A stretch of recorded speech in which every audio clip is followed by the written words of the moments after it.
Бүтүн Кыргызстан партиясына сот шайлоого катышуу укугун берди. Бишкектин административдик соту Бүтүн Кыргызстан партиясынын БШКнын үстүнөн жазган арызын карап, аны канааттандырды. Мадумаров соттон кийин журналисттердин суроолоруна жооп берип жатып, буга чейин БШК өзүнүн айрым укуктарынан аша чаап кеткенин айтып келгенин жана аны сот дагы тастыктаганын айтты. Партиянын тарапташтары сот имаратынын алдына митинг өткөрүп, соттон адилет чечим чыгаруусун талап кылып турушкан болчу. Алар колдоруна партиянын желектерин көтөрүп алышкан. 3-сентябрда Борбордук шайлоо комиссиясы Бүтүн Кыргызстан партиясынын шайлоого катышуу үчүн каттоодон баш тарткан. Алардын мындай чечим кабыл алышына аталган партия менен шайлоого аттанып, кийин тизмеден чыгарылган Турсунбай Бакир уулунун арызы себеп болгон.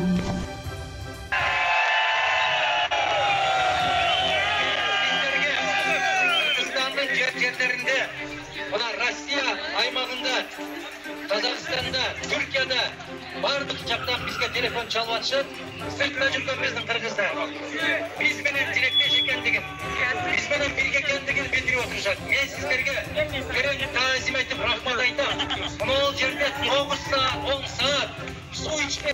Алматыдагы мектептердин биринде 5-класстын окуучулары орус тил сабагын көпкө эстерине сактап калмай болушту. Сабак учурунда экранда орфографиялык жана пунктуациялык эрежелердин ордуна төшөк маселелерин чагылдырылган тасма чыгып калган. Ата-энелер сабак учурунда мындай көрүнүш көп жолу болуп жатканына даттанышууда. Бир эле порнографиялык ролик менен маселе бүтпөйт. Сабак учурунда кээде чоңдорго арналган музыкалуу клиптер да чыгып калат. Казакстандын билим берүү жана илим министрлиги өлкөдө 350 000 мугалим бар экенин, алардын баарына онлайн окутуунун сырларын терең үйрөтүүгө мүмкүн болбой жатканын, буга убакыт керек экенин билдирүүдө.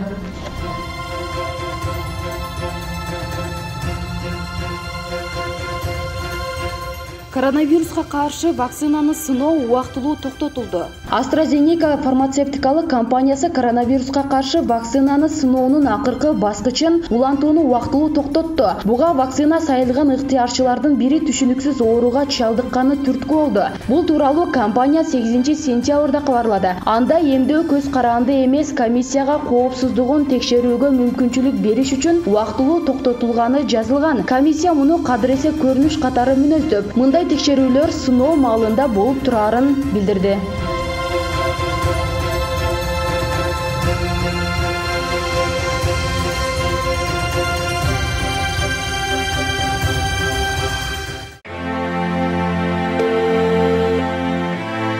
Алло, балам, кандайсың? Ассаламу алейкум ата. Жакшы, өзүңүз кандайсыз? Балам, өлкөбүз үчүн маанилүү күн келатат. Ушундай оор кырдаалда эл үчүн чын жүрөктөн иштеп бере турган уул кыздар керек. Соттордогу башаламандыктарды токтотуп, адилеттүүлүктү орноткон,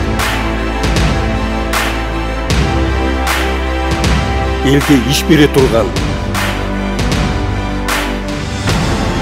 келечек үчүн күйгөн, ар бир жаранга тегиз мамиле кылган, сөз эркиндигин туу туткан, эскирген системаны талкалаш үчүн эрки жана духу күчтүү адамдар керек. Чындыкты коркпой бетке айткан. Силердин колуңардан келеби? Анын баарына даярсыңарбы? Биз даярбыз.